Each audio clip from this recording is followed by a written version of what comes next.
is Christ, and to die is gain. For to me. Bonjour à tous et bienvenue. Nous sommes ravis que vous vous joigniez à nous aujourd'hui pour cette puissante leçon 6 du trimestre intitulée « La confiance en Christ seul ». Dans un monde qui mesure constamment la valeur des hommes à l'aune de leurs performances, de leurs réalisations et de leur succès extérieur, l'apôtre Paul nous rappelle une vérité qui change la vie. Notre confiance doit reposer uniquement en Christ. Même les meilleures références religieuses et les efforts les plus sincères ne peuvent nous sauver. À travers son témoignage personnel dans Philippiens 3, Paul montre que tout ce en quoi il avait confiance autrefois est devenu une perte comparée à la connaissance de Jésus. Cette leçon nous invite à mettre de côté notre confiance en la chair et à nous réjouir uniquement en Christ, en découvrant que la véritable joie, la justice et l'assurance du salut ne se trouvent pas dans ce que nous faisons pour Dieu, mais dans ce que Christ a fait pour nous. Avant de commencer, si ce message vous encourage et vous aide à grandir dans votre marche avec Dieu, veuillez aimer cette vidéo, vous abonner à la chaîne et la partager avec quelqu'un qui a besoin d'espoir aujourd'hui. Votre soutien aide à diffuser la parole de Dieu plus loin que vous ne pouvez l'imaginer. Maintenant, ouvrons nos cœurs à la leçon d'aujourd'hui, car plus la nuit est sombre, plus la lumière de Dieu peut briller à travers vous. Le texte à mémoriser se trouve dans le livre des Philippiens, versets 10 à 11. Afin de connaître Christ et la puissance de sa résurrection et la communion de ses souffrances, en devenant conforme à lui dans sa mort, pour parvenir, si possible, à la résurrection d'entre les morts. À la fin, vous entendrez le chant lié à ce verset. Chers auditeurs, le fondement, Christ seul. Le salut par la foi seul semble souvent trop simple pour la raison humaine déchue. Nous voulons instinctivement ajouter quelque chose, des œuvres, des rituels, des performances ou des références spirituelles. Paul démantèle cette pensée en déclarant que la justice est un don, et non un accomplissement, et que placer sa confiance en autre chose que le Christ conduit à la perte spirituelle. La réforme protestante a éclaté sur cette question précise, qui reste centrale aujourd'hui.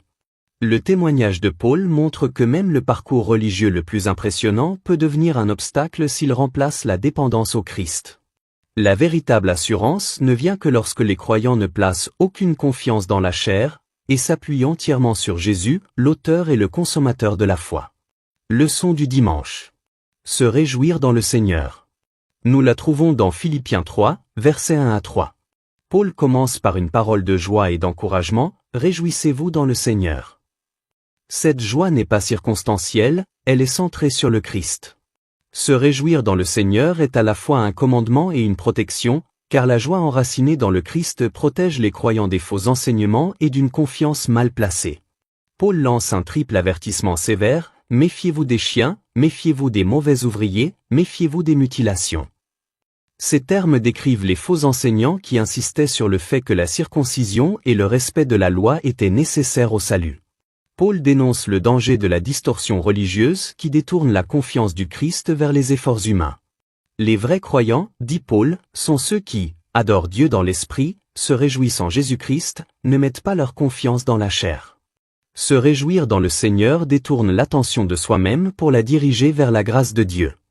Les Écritures montrent constamment que la joie découle de la confiance en Dieu, de l'obéissance à sa parole, de l'amour du salut et de la vie dans l'alliance avec lui. Même dans les épreuves, les croyants ont toujours des raisons de se réjouir, car le Christ reste fidèle. Leçon du lundi. La vie passée de Paul. Paul se tourne vers sa propre vie pour prouver que les références religieuses ne peuvent sauver.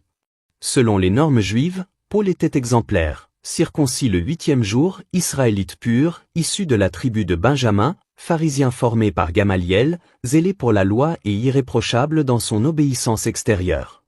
Pourtant, tous ces avantages sont devenus des handicaps, car ils l'ont rendu aveugle à son besoin du Christ. Sa justice fondée sur la loi a favorisé l'orgueil plutôt que l'humilité et l'a conduit à persécuter l'Église. Paul a compris que si la loi est sainte et bonne, elle expose le péché plutôt qu'elle ne le guérit.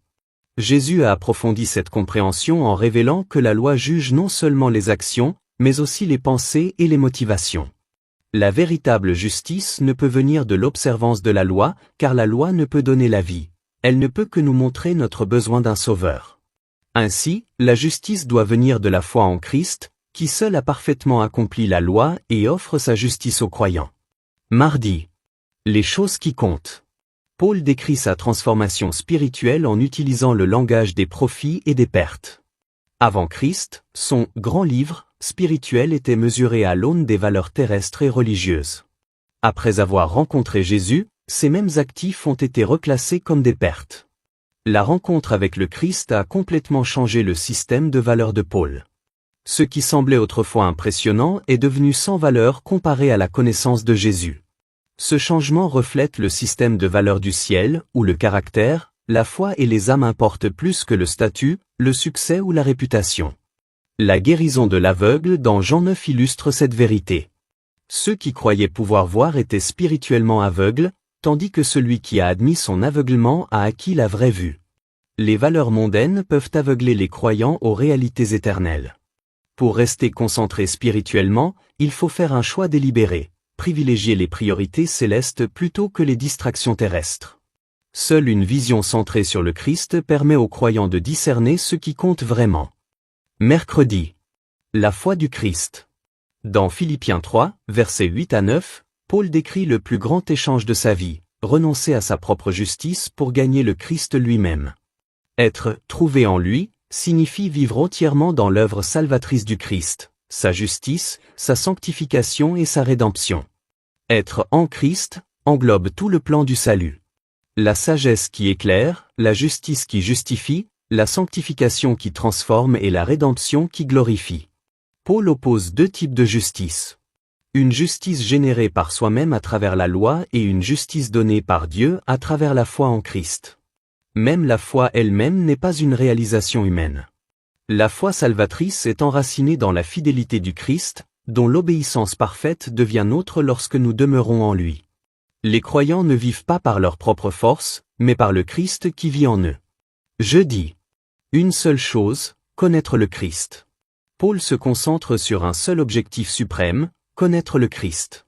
Cette connaissance est relationnelle, expérientielle et transformationnelle, et non simplement intellectuelle. Paul identifie trois dimensions de la connaissance du Christ. 1. La puissance de sa résurrection. Faire l'expérience d'une nouvelle vie et de la victoire sur le péché. 2. La communion à ses souffrances. Se rapprocher du Christ à travers les épreuves. 3. Courir vers le but. Persévérer vers la vie éternelle. Paul reconnaît que la perfection n'est pas encore atteinte, mais que la croissance spirituelle nécessite d'aller de l'avant. Comme un coureur dans une course, les croyants ne doivent pas s'attarder sur leurs échecs ou leurs réussites passées. Regarder en arrière affaiblit l'élan, regarder vers l'avenir renforce l'espoir. La vie chrétienne est une avancée continue, ancrée dans la grâce, motivée par l'amour et fortifiée par le Christ. Leçon du vendredi. Vivre la grâce. Les réflexions finales mettent l'accent sur l'abandon total. Le Christ n'accepte pas une loyauté partagée. L'abandon quotidien, l'obéissance à la parole de Dieu et la confiance en la grâce façonnent un caractère semblable à celui du Christ, prêt pour l'épreuve finale. La grâce ne s'oppose pas à l'effort, elle le rend possible. Les bonnes œuvres ne sont pas la racine du salut, mais son fruit. Une vie transformée par la grâce révèle naturellement au monde le caractère d'amour de Dieu. À l'approche du retour du Christ, nous sommes appelés à refléter sa gloire, non pas par notre propre justice, mais par des vies façonnées par la grâce, la vérité et la sainteté. La confiance en Christ seul produit à la fois l'assurance du salut et une vie d'obéissance fidèle. Chers auditeurs, la véritable confiance ne vient pas de qui nous sommes, de ce que nous avons fait ou de ce que nous savons, mais de qui est le Christ et de ce qu'il a fait. Lorsque le Christ devient tout, la peur s'estompe, la joie s'intensifie et la vie chrétienne devient une course remplie d'espoir, de sens et d'assurance. Que Dieu vous bénisse.